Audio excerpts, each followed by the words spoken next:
ನಮಸ್ಕಾರ ಸ್ನೇಹಿತರೆ.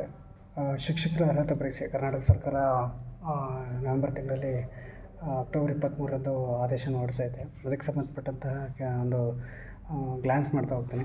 ಕರ್ನಾಟಕ ಶಿಕ್ಷಕರ ಅರ್ಹತಾ ಪರೀಕ್ಷೆ ಅಂದರೆ KRT TT ಅಂತ ಕರಿತೀವಿ. ಅದು ಕೆಲವೊಂದು ಸಾಮಾನ್ಯ ನಿಯಮಗಳನ್ನು ಒಳಗೊಂಡಿರುತ್ತೆ. ಅಂದರೆ 1ರಿಂದ 5ನೇ ತರಗತಿ ಮತ್ತು 6ರಿಂದ 8ನೇ ತರಗತಿಗೆ ಬೋಧಿಸ್ತಕ್ಕಂಥ ಶಿಕ್ಷಕರಿಗೆ ಅನ್ವಯಿಸ್ತಕ್ಕಂಥ ಒಂದು ಪರೀಕ್ಷೆ. ಅದರ ಹಿನ್ನೆಲೆ ಏನು ಅಂತಂದರೆ RTE ಕಾಯ್ದೆ ಗೊತ್ತು ನಿಮಗೆ. RTE 2009ರಲ್ಲಿ ಕೇಂದ್ರ ಸರ್ಕಾರ ಹೊರಡಿಸಿದಂಥ ಒಂದು ಆ್ಯಕ್ಟ್. RTE ಅಂದರೆ ರೈಟ್ ಟು ಎಜುಕೇಷನ್ ಅಂತ ಅಂದ್ಬಿಟ್ಟು ಅದರ ಸೆಕ್ಷನ್ 23 ಉಪವಿಭಾಗ 1ರ ನಿಬಂಧನೆ ಅಂದರೆ ಅದರ ಪ್ರಕಾರ 23 ಆಗಸ್ಟ್ 2010 ಮತ್ತು 2019 ಜುಲೈ 29ರಂದು 2011ರ ಅಧಿಸೂಚನೆಯನ್ನು ಹೊರಡಿಸುತ್ತೆ. ಏನಂತ ರಾಷ್ಟ್ರೀಯ ಶಿಕ್ಷಣ ಪರಿಷತ್ತು ಅಂದರೆ NCTE national council for teacher education ಅನ್ನೋದು 1ರಿಂದ 8ನೇ ತರಗತಿಗೆ ಬೋಧನೆ ಮಾಡ್ತಕ್ಕಂತಹ ಶಿಕ್ಷಕರ ನೇಮಕಾತಿಗೆ ಅರ್ಹರಾಗಲು ಕನಿಷ್ಠ ಅರ್ಹತೆಗಳನ್ನು ಹೊಂದಿರಬೇಕು ಅಂತ ಅಂದ್ಬಿಟ್ಟು ಆದೇಶನ ಹೊರಡಿಸುತ್ತೆ.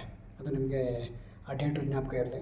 ಮತ್ತು RTE ಆ್ಯಕ್ಟ್ 2ನೇ ವಿಭಾಗದಲ್ಲಿ ಕೆಲವೊಂದು ಷರತ್ತಿನಲ್ಲಿ ಉಲ್ಲೇಖಿಸಿರ್ತಾರೆ. ಏನಂತ ಅಂದ್ಬಿಟ್ಟು ಯಾವುದೇ ಶಾಲೆಗಳಲ್ಲಿ ಶಿಕ್ಷಕರಾಗಿ ನೇಮಕಾತಿಗೆ ಅರ್ಹತೆ ಪಡೆಯಲು NCTEಯಿಂದ ಕೆಲವೊಂದು ಮಾರ್ಗಸೂಚಿಗಳನ್ನ ಅನುಗುಣವಾಗಿ ನಾವು ನೋಡಬೇಕು. ಸೂಕ್ತ ಸರ್ಕಾರದ ಮೂಲಕ ನಡೆಸಲಾಗುವ ಶಿಕ್ಷಕರ ಅರ್ಹತಾ ಪರೀಕ್ಷೆಯಲ್ಲಿ ಉತ್ತೀರ್ಣರಾಗಿರಬೇಕು. ಮತ್ತು ನೀವು ಶಿಕ್ಷಕರ ಅರ್ಹತಾ ಪರೀಕ್ಷೆ ಪಾಸ್ ಆದರೆ ಮಾತ್ರ ಶಿಕ್ಷಕರ ನೇಮಕಾತಿಗೆ ಪರೀಕ್ಷೆ ಬರೆಯೋದಕ್ಕೆ ಅರ್ಹರಾಗಿರ್ತಾ, ಇಲ್ಲ ಅಂದರೆ ಇಲ್ಲ.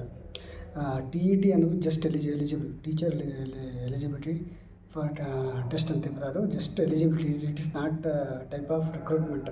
ಆಮೇಲೆ ಇನ್ನೊಂದೇನು ಅಂತಂದರೆ ಈ ಕೇಂದ್ರ ಸರ್ಕಾರದಲ್ಲಿ CTET ಅಂತೀವಲ್ಲ, ಸೆಂಟ್ರಲ್ ಟೀಚರ್ ಎಲಿಜಿಬಿಲಿಟಿ ಟೆಸ್ಟ್ ಅನ್ನೋದು ಅದನ್ನು ಕೇಂದ್ರ ಸರ್ಕಾರದ ಸಂಬಂಧಪಟ್ಟಿರ್ತಕ್ಕಂಥ ಒಂದು CBSE ಶಾಲೆಗಳಲ್ಲಿ ಕೆಲಸ ಮಾಡೋದಕ್ಕೆ CTET ಮಾಡಿದೆ. ಈಗ ರಾಜ್ಯಗಳಲ್ಲಿ ಎಲ್ಲ ರಾಜ್ಯಗಳಲ್ಲೂ ಮಾಡ್ತಾರೆ. ಕರ್ನಾಟಕ ರಾಜ್ಯ ಮಾತ್ರ ಅಲ್ಲ, ಭಾರತದ ಎಲ್ಲ ರಾಜ್ಯಗಳಲ್ಲೂ ಕೂಡ ಶಿಕ್ಷಕರ ಅರ್ಹತಾ ಪರೀಕ್ಷೆಯನ್ನು ನಡೆಸ್ತಿರೋದನ್ನು ನಾವು ನೋಡ್ತಾ ಇದ್ದೀವಿ. ತಮಿಳುನಾಡು ಆಗ್ಬೋದು, ಕೇರಳ ಆಗ್ಬೋದು, ತೆಲಂಗಾಣ ಆಗ್ಬೋದು ಮತ್ತು ಕೇಂದ್ರಾಡಳಿತ ಪ್ರದೇಶಗಳಲ್ಲೂ ಶಿಕ್ಷಕರ ಅರ್ಹತಾ ಪರೀಕ್ಷೆಯನ್ನು ನಡೆಸ್ತಾ ಇದ್ದಾರೆ. ಅಂದರೆ ನೀವು TETಲಿ ಪಾಸಾಗಿದ್ರೆ ಮಾತ್ರ ಶಿಕ್ಷಕರ ನೇಮಕಾತಿಗೆ ಅರ್ಹ ಅಂತ ಆದೇಶನ ಹೊರಡಿಸಿರ್ತಾರೆ. ಅದನ್ನು ನೀವು ಗೆಜೆಟಲ್ಲಿ ನೋಡ್ಕೋಬೋದು.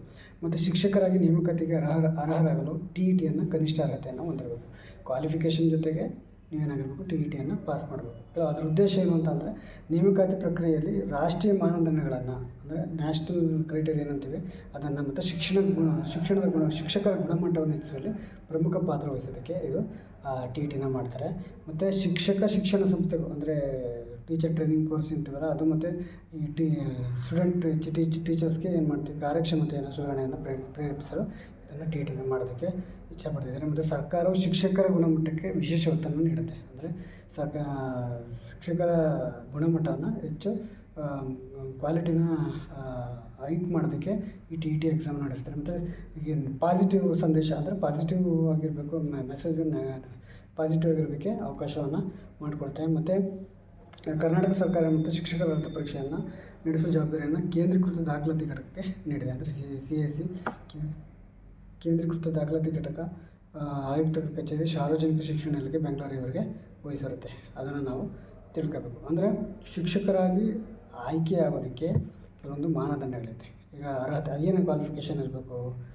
ಕರ್ನಾಟಕ ಶಿಕ್ಷಕರ ಅರ್ಹತಾ ಪರೀಕ್ಷೆಗೆ ಸಂಬಂಧಪಟ್ಟಂತೆ ಕೆಲವೊಂದು ನಿಯಮಾವಳಿಗಳನ್ನು ಅರ್ಹತೆಯನ್ನು ನೀಡಿದೆ. ಯಾವ್ಯಾವು ಅಂತಂದರೆ ಪತ್ರಿಕೆ 1 ಬರೀಬೇಕು ಅಂತಂದರೆ ನೀವು 1ರಿಂದ 5ನೇ ತರಗತಿಗೆ ಎಲಿಜಿಬಲ್. ಅಂದರೆ PUC ಅದಕ್ಕೆ ಸಮಾನವಾದಂಥ ಸೀನಿಯರ್ ಸೆಕೆಂಡರಿ ಪರೀಕ್ಷೆಯಲ್ಲಿ ಶೇಕಡ 50% ಅಂಕಗಳನ್ನು ಗಳಿಸಬೇಕು. ಅಥವಾ 2 ವರ್ಷಗಳ DED ಕೋರ್ಸ್ ಆಗಿರಬೇಕು. ಅಥವಾ ಯಾವ ಹೆಸರಿಂದ ಕರೀತಾರೋ ಅಂದರೆ TCH ಅಂತಲೂ ಕರೀತಾರೆ. TCH ಆಗಿರ್ಬೋದು ಮತ್ತು DED ಆಗಿರ್ಬೋದು. ಈ ಕೋರ್ಸಲ್ಲಿ ನೀವು ಪಾಸಾಗಿರಬೇಕು. ಮತ್ತು DED ಅಂತಲೇ ಕರೀತಾರೆ. DEDಲ್ಲಿ ದ್ವಿತೀಯ ವರ್ಷದಲ್ಲಿ ತೇರ್ಗಡೆ ಹೊಂದಿರುವವರು ಅಥವಾ ಪಾಸಾಗಿರೋರು ಅಥವಾ ದ್ವಿತೀಯ ವರ್ಷ ಫೈನಲ್ ಇಯರಲ್ಲಿ ಓದ್ತಾ ಇರೋರು ಕೂಡ ಪರೀಕ್ಷೆನ ಬರೀಬೋದು. ಅಥವಾ ಇನ್ನೊಂದೇನು ಅಂತ ಅಂದರೆ ನೀವು 2ನೇ ಪತ್ರಿಕೆ ಬರೀಬೇಕು ಅಂತಂದರೆ ಪದವಿ ಪರೀಕ್ಷೆಯಲ್ಲಿ 50 ಅಂದರೆ ಡಿಗ್ರಿಯಲ್ಲಿ ನೀವು 50 ಅಂಕಗಳನ್ನು ಗಳಿಸಿರಬೇಕು. ಮತ್ತು 2 ವರ್ಷಗಳ DED ಕೋರ್ಸ್ನ ಪಾಸಾಗಿರಬೇಕು. ಮತ್ತು ದ್ವಿತೀಯ ವರ್ಷದಲ್ಲಿ ತೇರ್ಗಡೆ ಹೊಂದಿರುವವರು ಅಥವಾ ದ್ವಿತೀಯ ವರ್ಷದ ಪರೀಕ್ಷೆಗೆ ಹಾಜರಾಗಿ ಫಲಿತಾಂಶದ ನಿರೀಕ್ಷೆಯಲ್ಲಿರುವವರು ಕೂಡ ಏನು ಮಾಡ್ಬೋದು, ನೀವು